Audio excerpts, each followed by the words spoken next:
Тэгэд өнөөдөр Microsoft сургууль дээр маань Японы номер 1 кибер аюулгүй байдлын GMO интернет гэдэг компани ирсэн байгаа. За энэ компани манай сургуулаас Microsoft сургуулаас 3 оюутныг энэ 100 өөрийнх нь компанид авч дадлага хийлгэн. Тэгээд энд одоо орж байгаа сургалтынхаа үеэр бидэнд өөрсдийнхөө энэ аюулгүй байдлыг шалгаж болох хэрэглүүрийг заасан байгаа. Тэгээд энэ хэрэглүүрийг бүгдээрээ хамтдаа харцгаая.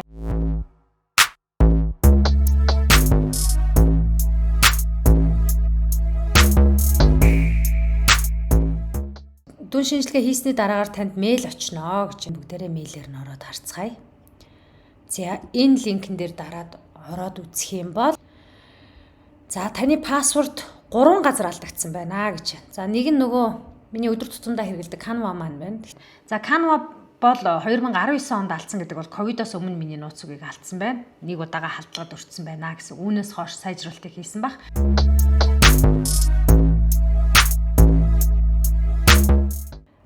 Энэ мэйл хаягийг нууцыг алдагдаагүй байна гэсэн хариу гарч иржээ. За тэгэхээр энэ тохиолдолд би яах вэ гэхээр одоо Canva-роо би буцаж ороод энийг би байнга хэрэглэдэг болохоор одоо хэрэглэхгүй хийж болохгүй төлбөр төлөөд хэрэглэдэг.